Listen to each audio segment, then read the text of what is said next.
Mentors are said to be the guides who allow you to see the hope within yourself and attain your true potential.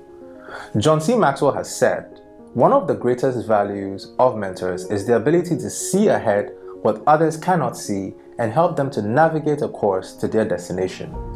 So it would appear that having a mentor or mentors is your best bet towards achieving your goals and ambitions in any endeavor, right? For a long time, that wasn't my experience with mentors.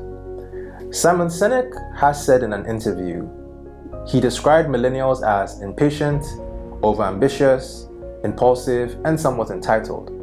Now, with such a stereotype following you around, you mostly get mentors trying to get you not to be this way. So the advice I would typically receive would be to be patient, take your time through life. You're already doing really well for your age, so don't rush. I achieved so and so at 40, so you have a long way to go. Take your time.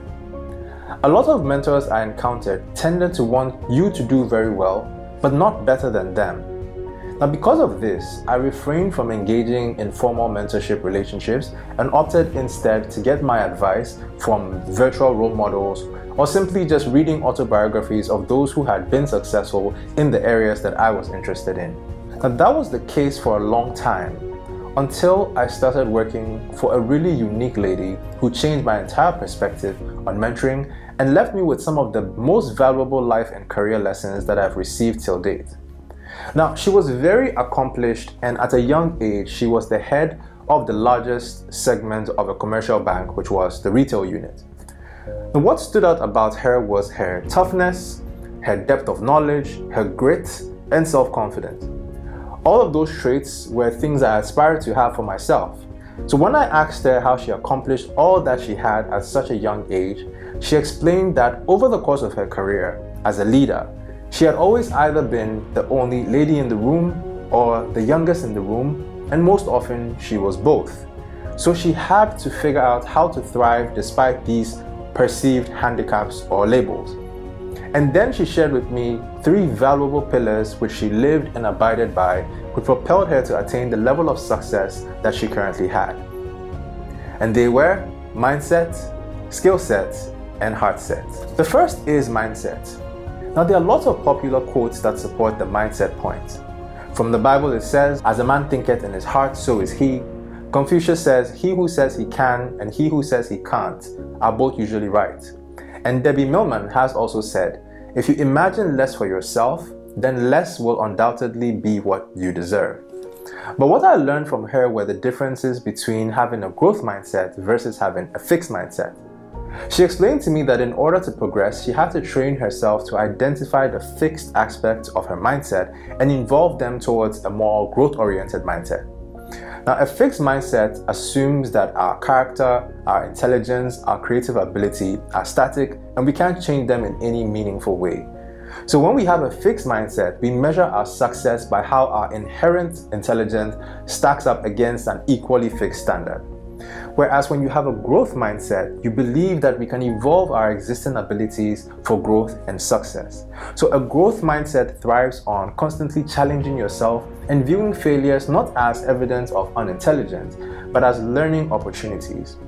For example, people with fixed mindsets say things such as, "That's just who I am. I can't change it. I was born this way." Whereas someone with a growth mindset views themselves as a constantly evolving work in progress. I used to say things like, "I'm an introvert. I really like my privacy, so I cannot see myself making YouTube videos and putting myself out there." But that was me having a fixed mindset, and evolving that into a growth mindset meant I needed to tell myself that the fear of being judged would not hold me back, and even if I failed, I would learn and improve, and regardless, I would emerge a better person with a new experience. A fixed mindset says, "If I don't try, then I won't fail."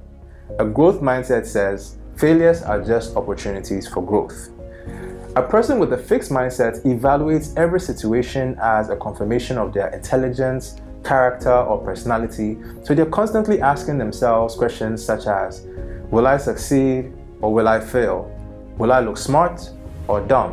Will I be accepted or rejected? Will I feel like a loser or a winner?" Whereas the growth mindset is based on the belief that our basic qualities can be cultivated by our own deliberate efforts. Now, although people differ in their aptitudes, talents, or interests, everyone can change and grow through application and experience. Next, she spoke about skill set. She would often ask, what is in your toolbox? What do you bring to the table that sets you apart or makes you stand out? If you thought of yourself as a business, what would be your competitive advantage? You see a lot of people coming out of school and doing nothing to improve themselves. Most people have had their parents pay for their education throughout their entire lives, so once that phase is completed, they are never able to bring themselves to invest in their own personal development. Hence, their skill set remains static and actually depreciates over time. I recently heard something that was quite profound. We usually hear a lot of people brag about their experience and talk about having 10, 20, 30 years of experience in a specific field or function. However, for most people, it's actually just 1 year of experience recycled 10 or 20 times. If you aren't constantly upgrading your skill set, the fast-changing times will render your skills redundant. These days, acquiring new skills is as simple as going online to YouTube or signing up for an online course.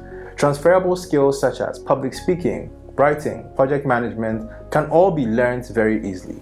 So it's important to keep upgrading your toolbox all throughout your career in order to remain relevant and maintain a valuable skill set. Then finally, she taught me about Heartset. She said your Heartset is your why. In order to succeed in any endeavor, you need to have a strong reason or desire that drives you daily to give of your best. It includes your personal values and what intrinsically motivates you. The popular saying is, if you don't stand for something, you will fall for anything. Sometimes we tend to rely only on our analytical or logical thinking in most things that we do. However, being in touch with your Heartset is how you uncover the innovative and creative solutions to the challenges that you could not have predicted occurring. It's being able to stand by your personal oath of integrity and discipline and continuing to do the right thing even when no one is watching. The combination of the right mindset, the right skill set that remains constantly evolving, and having the right Heartset where you are in tune with your intuition and moral values is the winning formula for success in any endeavor. So friends, the role of a mentor is to be someone that empowers you to see a possible future and believe that it can be obtained. So a mentor is not someone who walks ahead of you to show how they did it, but rather one who walks alongside you to show you what you can do. As a mentee, your responsibility is to be a receptacle for knowledge and act on the advice shared while constantly working to improve your mindset, your skill set, and your Heartset. That's my message for this week, and I'll see you next week in the next video. Cheers, guys.